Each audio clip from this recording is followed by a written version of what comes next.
At the inheritance meeting in our family home in Tampa, my older brother Ryan stood up like he owned the room, tapped his glass, and announced with the biggest grin, "Mom and Dad decided to leave all 8 rental properties in Florida to me. Tegan, sorry you get nothing." The room exploded. Cheers, whistles, someone even shouted. Finally, cousins clapped him on the back. His fiancée?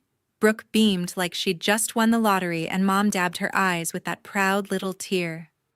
I didn't clap. I didn't even blink. I just looked straight at Dad and said, calm as ever, "Dad, you forgot one thing, didn't you?" His fork froze halfway to his mouth. Ryan's smile vanished. Brooke stopped mid-sip. 30 people suddenly went dead silent. You could hear the AC humming. And in that single second, every single person in that room knew the script they'd rehearsed for months was about to burn.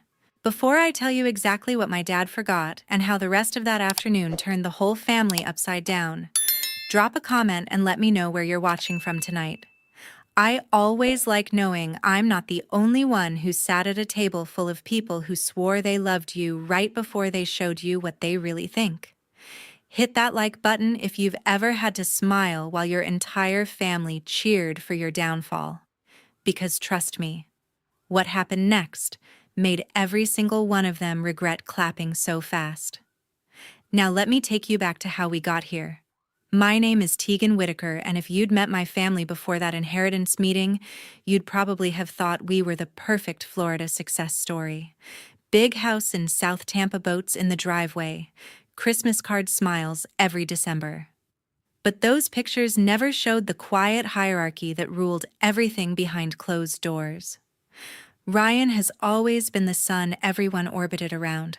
From the moment he came home from the hospital, people noticed him. First listened to him longest, forgave him fastest. Little league coach, high school quarterback, the son who stayed local and helped manage Grandma Margaret's rental properties the second he graduated.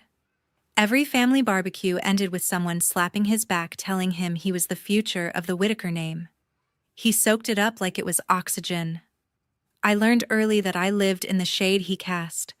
Teachers mixed up our names until Ryan corrected them with a laugh. Birthdays meant his cake first, his gifts opened loudest, his stories retold at the table while mine stayed folded inside me. When I asked for extra math tutoring in middle school, Mom sighed that money was tight because Ryan needed new cleats. When I got accepted to the University of Georgia on a full scholarship, Dad's only comment was, "Guess someone has to leave Florida." So I did. The day I turned 22, I packed everything I owned into my beat-up Civic and drove north on I-75 until Tampa was just aglow in the rearview mirror. Atlanta gave me the first real breath I'd ever taken without someone else's shadow on my face. I started as a junior analyst at a commercial real estate firm downtown, crunching numbers on apartment complexes and strip malls, learning how deeds work, how trusts work, how ownership can be moved quietly and permanently when someone knows what they're doing. I still came home, but only when Grandma Margaret asked. She was the one person who never compared me to Ryan, never asked why I couldn't just be happy here, like your brother. She'd sit on her screened porch overlooking the bay, silver hair twisted up with a pencil, and listen to me talk about cap rates and lease abstracts like they were poetry. Some weekends she'd hand me the keys to one of the rental houses and tell me to walk through it alone, feel the weight of real ownership even if nobody else knew it yet. Those visits were my oxygen too. She never once called me the smart one or the independent one the way relatives did when they wanted to sound nice. She just looked at me, really looked, and said things like, "You see things clearly, Tegan. That's rarer than money." When I left on Sunday nights, she'd press a cold, sweet tea into my hand and remind me the drive was only 9 hours, not a lifetime. Everyone else stopped noticing when I was in the room. Phone calls from Mom shrank to texts about holidays. Dad only called if Ryan needed help closing a deal on one of the properties. I became the daughter who did her own thing, which in our family meant the one nobody had to invest in anymore. I didn't hate Ryan for it. Hate would have required energy I refused to give. I just accepted the rules. The way you accept humidity in July. You dress lighter. You keep moving. You don't waste breath complaining. Atlanta promoted me to senior property analyst 2 years ago. I bought a small condo in Midtown, filled it with plants that actually lived because nobody else was there to forget watering them, and built a life where my value wasn't measured against someone else's spotlight. The only tether left was Grandma Margaret. Every visit she grew a little thinner, a little quieter, but her eyes stayed sharp. She started asking more questions about trusts, about how assets could be protected from people who love too loudly and manage too loosely. I answered honestly because she was the one person who never used my knowledge to prop someone else up. She passed quietly 13 months ago. I drove home for the funeral, stood in the back of the church while Ryan delivered the eulogy everyone cried over, and felt her absence settle into my bones like a promise I didn't fully understand yet. That's who I was the day I walked back into the house in Tampa for the inheritance meeting, 31 calm, carrying 9 years of distance and one very old woman's unshakable faith in me. 3 years ago, everything changed without anyone knowing. 3 years ago, everything changed without anyone knowing. Grandma Margaret called me on a Tuesday evening and asked me to come down the following weekend, no explanation, just that she needed my eyes on something. When I pulled into her driveway in Old Northeast St. Pete, she was already waiting on the porch with 2 folders and a pot of coffee, strong enough to strip paint. She didn't waste time on small talk. She slid the first folder across the table and told me to read. Bank statements, rental income logs, expense reports for the 8 properties. The numbers didn't lie. Over the previous 18 months, more than $400,000 in rent money had vanished into categories labeled maintenance, emergency repairs, and management fees. Receipts were missing or photocopied so many times they were illegible. The handwriting on the few that existed matched Ryan's. She watched me flip pages, her mouth a thin line. I gave him access because he swore he wanted to learn the business, she said. Turns out he learned how to bleed it instead. I asked the obvious question, why not confront him? She shook her head. Because your parents would defend him. Say boys will be boys. Promise he'll pay it back someday. By the time someday comes, there'll be nothing left to pay back. That was the moment she opened the second folder. Inside were draft documents, a revocable living trust, naming her as trustee for life, and upon her passing, me as sole successor trustee and beneficiary of every single rental property, plus 8 quitclaim deeds ready to transfer title immediately. All she needed was my signature and 2 witnesses. She explained it like she was reading the weather. A living trust avoids probate, keeps everything private, no public filings until she's gone. Quitclaim deeds move ownership instantly and quietly. Once recorded, they're ironclad. The notary she trusted was coming Monday morning. No lawyers in the family would ever see the paperwork unless she wanted them to. I asked why me. She looked out at the water and answered without hesitation. Because you understand what these houses actually are, 32 families who pay rent on time so their kids can stay in the same school. You won't gamble that away on boats or parties or whatever new toy catches his eye this month. I tried to argue that Ryan would lose his mind when he found out. She cut me off. He doesn't get to find out until it's too late to undo. That's the whole point. We spent the rest of the weekend going over every detail.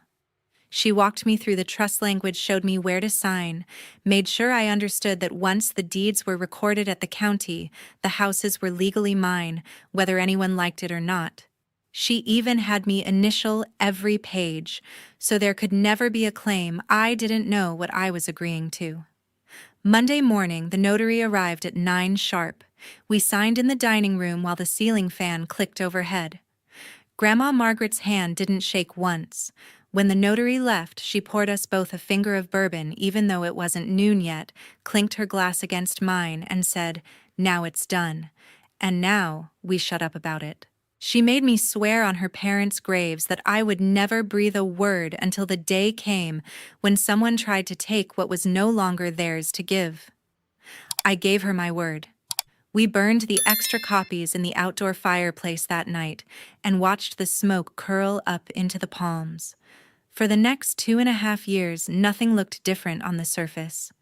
Ryan kept collecting rent checks and bragging about his portfolio. Mom and Dad kept praising how responsible he'd become. I kept driving down from Atlanta every couple of months, checking on tenants when Grandma asked fixing what actually needed fixing instead of inventing reasons to spend. Nobody noticed the county records now listed the owner of record as Tegan Whitaker because nobody ever bothered to look. Grandma's health started slipping faster after that. She spent more days in bed, less on the porch, but every time I visited, she asked the same question. Still our secret, I always answered yes. It became our ritual, 2 words that meant everything. The last time I saw her alive, she gripped my hand so hard her ring cut into my skin. Remember, she whispered paper beats promises every single time. Then she smiled like someone who just won a bet nobody else knew was on the table. 7 months ago, right after Grandma's funeral, Mom called and asked me to stay an extra day. "We need to talk about the properties," she said, voice soft, like she was breaking bad news. "Everyone's coming to the house tomorrow." I knew what that meant. The whole family circling the estate before the will was even read. I almost said no, but something in her tone sounded final, so I agreed. The next afternoon, the dining room looked like a board meeting. Dad sat at the head, sleeves rolled up, legal pad in front of him. Ryan lounged to his right, legs stretched out, already acting like the new landlord. Mom kept refilling coffee, nobody drank. A stack of documents waited in the center, crisp and official. Dad pushed the top page toward me. "It's just a simple waiver," he started. "We're keeping everything in the family, but to avoid any confusion down the road, we need you to sign that you're not expecting a share of the rentals." I glanced at the title, Waiver of Inheritance Interest, Real Property. 8 addresses listed neatly below. My pulse stayed steady. I'd seen worse surprises. Mom jumped in before I could speak.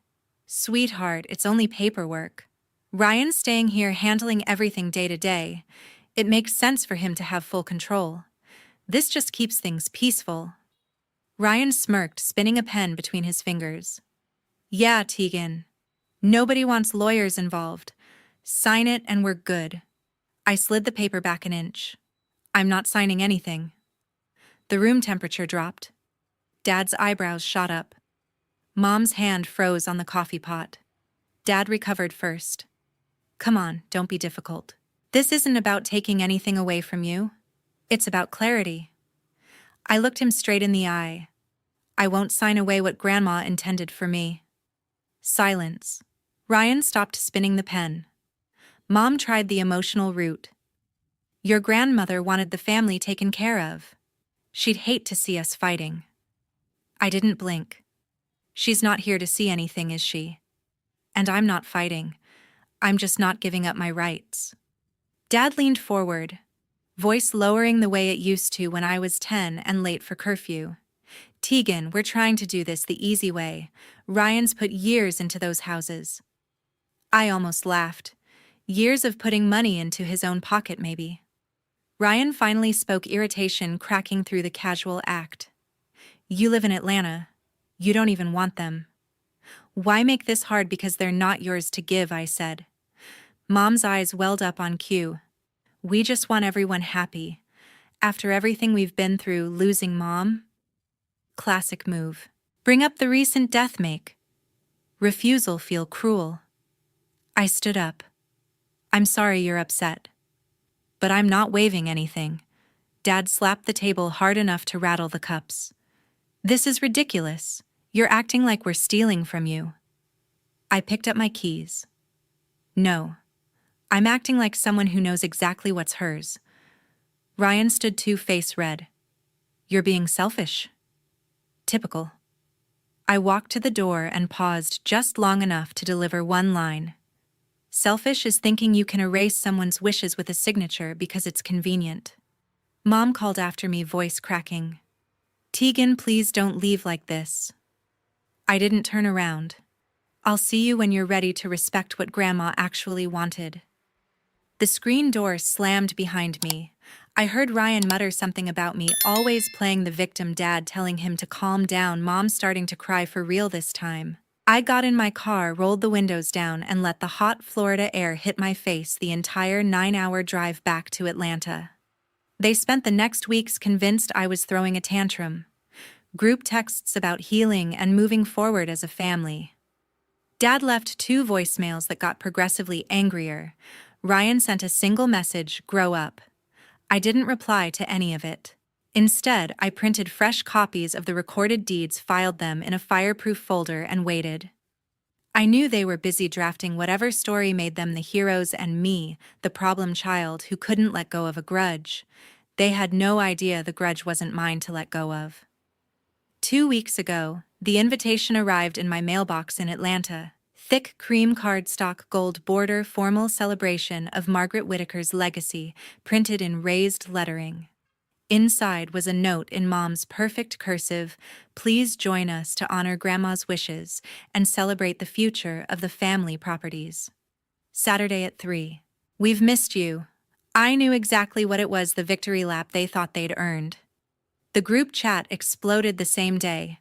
Ryan posted a selfie in front of one of the rental houses with the caption, "Big things coming for the Whittaker portfolio."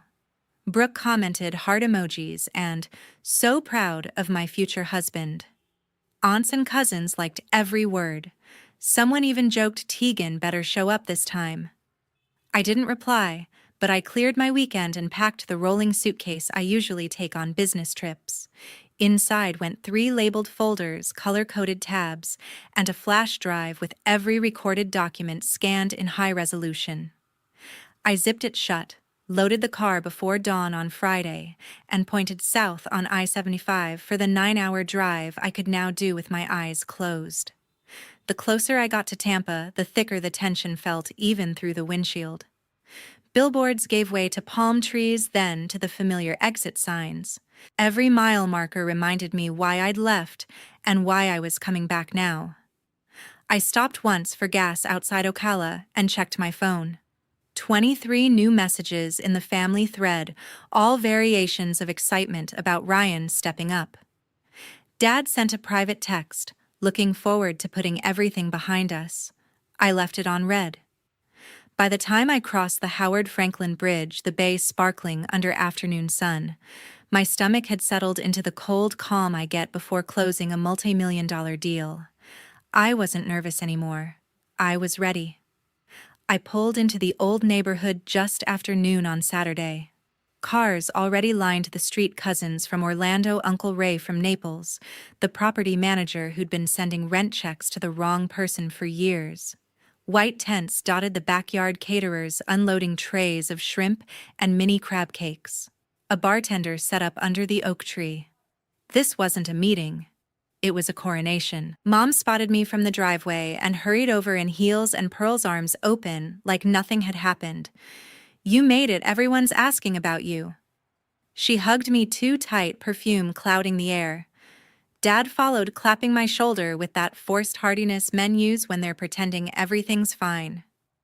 "Good to have the whole family together," he said, eyes flicking to the suitcase in my hand. Ryan appeared on the porch with Brooke glued to his side, both holding mimosas. He lifted his glass in a mock toast. "Look who decided to grace us with her presence." Brooke giggled and whispered something that made him laugh louder. A few cousins waved awkwardly. Most pretended not to notice the chill between us. Inside, the house smelled like lemon polish and ambition. Framed photos of Ryan shaking hands with tenants lined the entry table. A blown-up copy of the county tax map sat on an easel, red circles around all 8 addresses. Someone had even printed glossy brochures titled "The Whittaker Family Rentals, A New Era." I wheeled my suitcase straight through the living room and parked it beside the couch, right in everyone's line of sight. Mom's smile faltered for half a second. Dad cleared his throat. Ryan raised an eyebrow but said nothing. People kept arriving. The family attorney, Mr. Hargrove, shook hands and accepted congratulations like he'd already filed the paperwork. Tenants who'd been invited as a courtesy milled around looking confused, but happy for free food. Childhood friends of Ryan slapped his back and asked when the closing date was. I made small talk when cornered, accepted a bottle of water, and watched the room fill with certainty that the story had already been written. Every congratulation aimed at my brother landed like another brick in the wall they thought would keep me out. Brooke floated past in a sundress diamond on her left hand, catching every light. "This is going to be our future," she told a cluster of ants, gesturing at the brochures. 8 steady income streams before we even say I do. Ryan beamed, arm around her waist, accepting praise like it was his birthright. I stood by the window, suitcase handle still in my grip, counting faces. 32 people, give or take. Enough witnesses that no one could claim later they didn't see what was coming. The living room was packed when Ryan finally stood up. Champagne flute raised, high voice, carrying over every conversation like he'd rehearsed it for weeks. "I just want to thank Mom and Dad for trusting me with Grandma Margaret's legacy," he began, flashing that practiced grin. "As of today, all 8 rental properties are officially under my name. The family tradition continues stronger than ever." Glasses lifted, cheers rippled through the room. Someone shouted to Ryan. A cousin started clapping, and the rest followed until the sound bounced off the walls. I waited until the noise peaked, then rolled the suitcase forward, wheels clicking across the hardwood. Every head turned. The clapping died mid-air. I stopped beside the coffee table, clicked the latches, and flipped the lid open. 30 pairs of eyes locked on the neat stacks inside. Dad found his voice first. "Tegan, what is this?" I didn't answer him yet. I pulled out the first quitclaim deed, held it up so the notary seal caught the light, and laid it face up on the table. Then the second, third. 8 in total, each bearing Grandma Margaret's bold signature and the raised seal of the Pinellas County Clerk. Next came the revocable living trust, thick and bound successor trustee section highlighted in calm yellow. I placed it on top like a period at the end of a sentence. Only then did I look at Dad. "You really forgot this existed, didn't you?" The color drained from his face so fast I thought he might drop. Mom's hand flew to her mouth. Ryan stared at the papers like they were written in another language. Mr. Hargrove, the family attorney, stepped forward, adjusting his glasses. He picked up the trust, first flipped to the signature page, then to the schedule of assets listing every address. His fingers moved faster as he cross-checked the quitclaim deeds against the county stamps. He looked up slowly. "These are recorded," he said, voice flat. "All of them. 3 years ago. Tegan is the legal owner of record. There is no probate interest left to distribute." You could hear ice melting in forgotten glasses. Ryan lunged for the documents. "That's impossible. Grandma was sick. She didn't know what she was signing. Mr. Hargrove didn't hand them over. I notarized similar documents for Margaret myself. The handwriting matches. The notary is licensed and present in the county records. These are binding." I finally spoke again, calm and clear. Grandma knew exactly what she was doing. She made sure the houses went to someone who would protect the tenants, not bleed them. Dad tried to stand, sat back down hard. "She never told us." "No," I said. "She didn't." Ryan's face twisted. "You hid this the whole time. You let us plan everything. I let you plan what you thought was yours." I cut in. "Grandma asked me to wait until someone tried to take what she'd already given away. Today seemed like the day." Mr. Hargrove closed the trust with a soft thud that sounded final. "Legally, the matter is settled. The properties belong to Tegan. End of discussion." Aunts shifted in their chairs. Cousins exchanged glances. The property manager who'd been congratulating Ryan 5 minutes earlier now looked like he wanted to disappear into the carpet. Mom found a whisper. "How could you do this to your own brother?" I met her eyes. "I didn't do anything. Grandma did. I'm just the one following through." Ryan slammed his glass down so hard the stem snapped. Champagne pooled across the table, soaking the corner of one deed. I didn't flinch. "You think you've won?" he spat. "I didn't come here to win," I said. "I came here to make sure her wishes were respected." The room stayed frozen. No one moved to clean the spill. No one moved at all. Brooke's glass slipped from her hand and shattered on the floor. Champagne spraying across the shoes and ankles. She didn't bend to pick up the pieces. She just stared at me, mouth open, then at Ryan, then back at the papers. Without a word, she grabbed her purse, pushed past two cousins, and walked straight out the front door. The screen slammed behind her. Nobody went after her. Ryan's face went from red to purple. He snatched the living trust from Mr. Hargrove's hands and started flipping pages wildly. "This is fake," he shouted. "She forged it. Grandma was on painkillers the last year. She didn't know what day it was." Mr. Hargrove took the document back, calm as ever. He turned to the signature page and began reading aloud, slow and deliberate. Article 4, Section 2. Upon the death of Margaret Whittaker, all real property listed in Schedule A shall pass immediately to successor trustee Tegan Whittaker, free of probate. He kept going, voice steady, every clause another nail. When he reached the notary acknowledgement and the recorded dates, Ryan's yelling faded into heavy breathing. From the corner by the hallway, Dylan stepped forward. My middle brother, the quiet one who'd spent years blending into walls, spoke for the first time all afternoon. "She's telling the truth," he said. Every head swiveled. "I was there the day Grandma signed. She asked me to drive her to the notary because she didn't want Mom or Dad knowing. I waited in the car. She came out smiling." Ryan spun toward him. "You knew and didn't say anything." Dylan met his glare. "She made me promise the same thing she made Tegan promise. Some promises matter more than keeping the peace." Mom crumpled onto the couch, hands over her face, shoulders shaking. Dad looked 10 years older in 10 seconds. He slid down to his knees right there on the rug, reaching toward me like I was the last solid thing in the room. "Tegan, honey, please. We didn't know. We can fix this. We'll redo everything. Just don't take it all away from your brother." His voice cracked on the last word. Tears ran down his cheeks, real ones this time. Mom reached for my hand, mascara streaking. "We thought we were doing what was best for the family. We thought Ryan needed it more. You're doing so well on your own." I pulled my hand back before she could grab it. "This was Grandma's decision, not mine." Ryan lunged again, this time at me. Dylan moved faster, stepping between us, one palm on Ryan's chest. "Back off," Dylan said, low and firm. Ryan stopped breathing hard, fists clenched but useless. Aunts and uncles stood frozen, some with phones half raised, recording, others looking at the floor. The property manager slipped out the side door without saying goodbye. The caterers hovered in the kitchen doorway, unsure whether to keep serving or start cleaning up the mess that had nothing to do with spilled drinks. Dad stayed on his knees.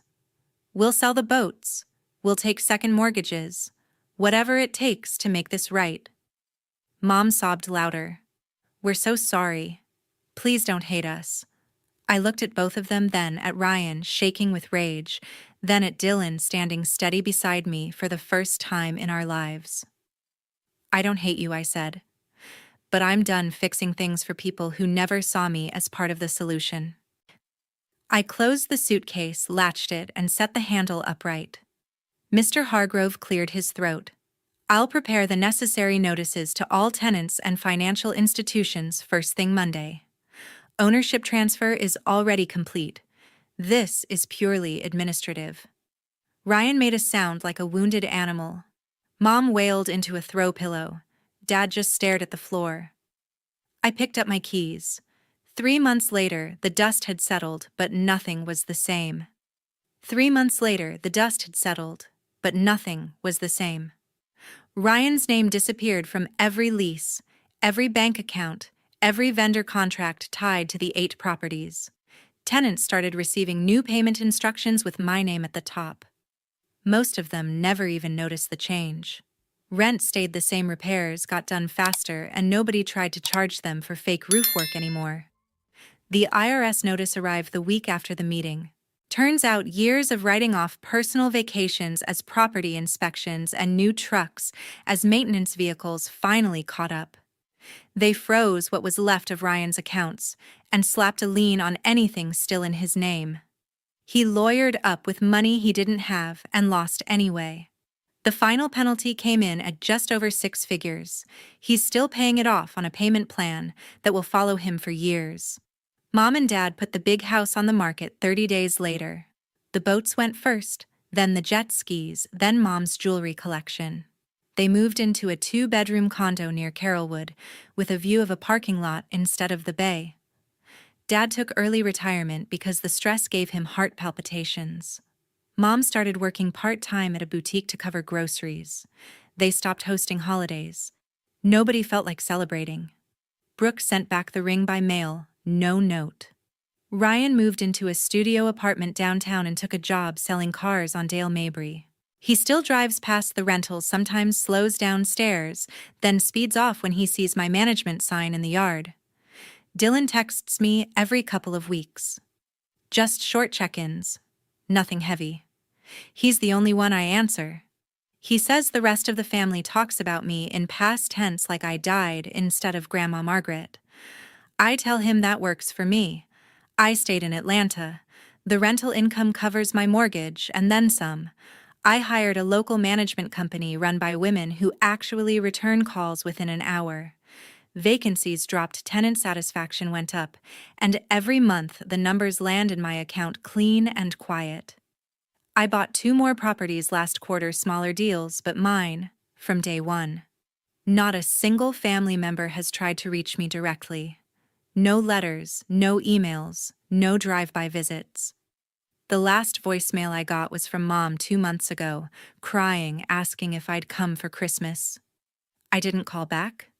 I deleted it and blocked the number the same day. Some nights I sit on my balcony in Midtown city lights below and think about the little girl who used to beg for math tutoring while her brother got new cleats. That girl learned the world rewards the loudest voice in the room until someone finally decides to speak with proof instead. Blood doesn't guarantee loyalty. It never did. The only thing that ever protected me was an old woman who saw the future clearly enough to put it in writing, and a promise I kept when it mattered most. I still have the fireproof folder. Every deed, every trust page, every recorded stamp sits inside it on the top shelf of my closet. I don't look at it often. I don't need to.